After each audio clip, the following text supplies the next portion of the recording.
engine is sitting over here on the machine shop side.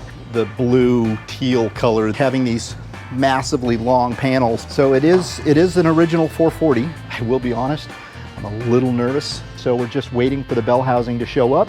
Here is the engine bay. Okay guys, so a quick update. We previously talked about this car, the 68 Charger. This is a tribute build to the movie Bullitt. If you guys remember the video a few weeks back, we did kind of an introduction to what we're doing on these two cars. We have a 68 Mustang GT Fastback sitting over at the body shop, and we picked up this 68 Charger that we're actually excited because some of the parts have come in. What we've done is we pulled the engine. The engine is now out of the car. The car is currently sitting over on the paint shop side. We've cleaned up the entire engine bay.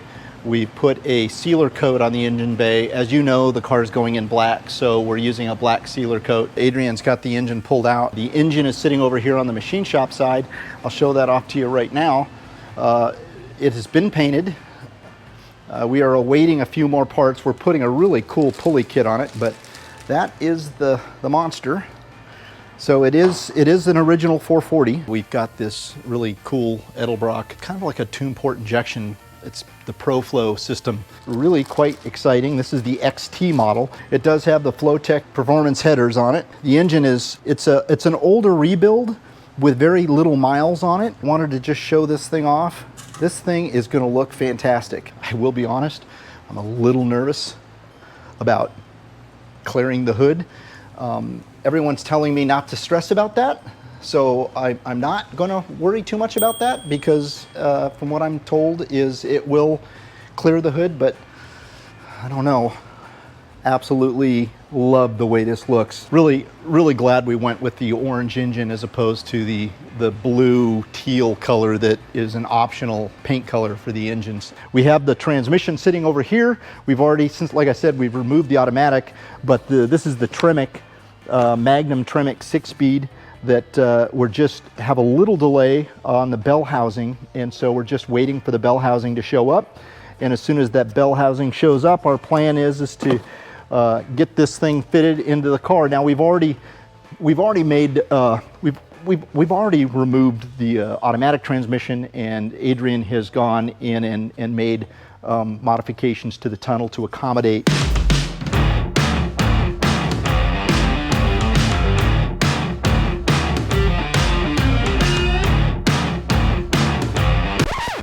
the 6-speed Magnum transmission. I've got a new column ordered, so we're going to get a manual column. I'm just going to go with an OEM column, a non-tilt column. This kit that we bought actually comes complete with pedal assembly and everything, so kind of excited about that. So yes, let's go take a look at the body now. So the body is over here on the paint shop side, and like I said, we've cleaned up the engine bay, we've detailed the K-frame, and let's take a look. So you guys already painted it, right? Yeah, we did, sir. All right, so here we go. Here is the engine bay. Yeah, it came out nice. Came out really nice.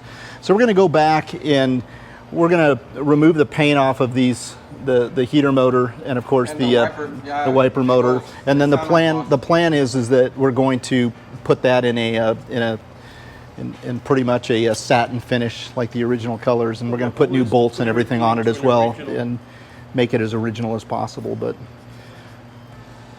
looks great. Looks really good. Fantastic. It's a nice finish. So I guess our next step is, are we peeling the vinyl top off today? No, we're gonna, we'll see. Because we don't have all the parts to keep going on the firewall, so we might actually make time and do the vinyl top today. I'm anxious to see what it looks like underneath this top. As I've indicated before, you could see the little spots on it. The other thing I was a little nervous about, at some point someone's replaced this vinyl top, and I honestly think it's the wrong material. It's a little bit too shiny. The grain doesn't appear to be correct to me, so I believe this is the wrong material. But what really worried me was these drip rail moldings. They are super wavy. I don't know if you could actually see it in this video. Originally, we were under the impression that we couldn't get these anywhere, but we did find a company that remanufactures these, and hopefully they're decent quality. So we ordered those as well. You know, when you put the amount of work we're going to put into this car in terms of body prep and blocking and sanding, you know, being black, having these massively long panels, you absolutely have to get it straight, because black shows everything, and you can't really hide much on a black car. And the one thing that I always say is, you know, you put all this time and effort into making a car laser straight, and then you're dealing with moldings that are wavy, and you know, oftentimes people don't realize that just using the palm of their hand, you know, installing these things are literally denting this molding, and there's nothing worse. You know, these come off relatively easy with a flathead screwdriver. You can peel these right off, but obviously these were pinched on, and someone just doing this dents these things. And so these moldings are in pretty good shape, but we're going to send these out and have these professionally polished, and they'll be laser straight when they go back on. These pieces seem to be really nice, so we'll have all these re-chromed and all of the bright work repolished. So yeah, so there you go. There's kind of a quick update.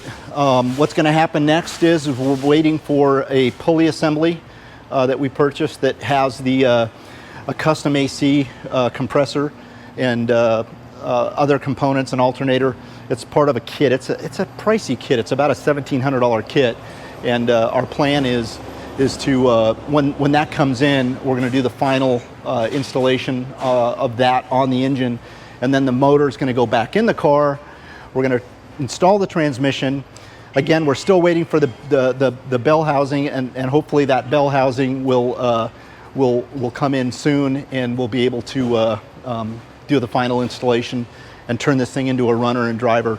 And when that happens, next video. Stay tuned, guys. I'm really excited about this car. I can't wait to see that car parked next to the '68 Mustang, the Bullitt, as we complete that car. I haven't even shared that car with you guys yet on video.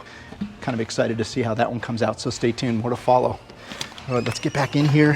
What are you guys doing? Watch yourselves.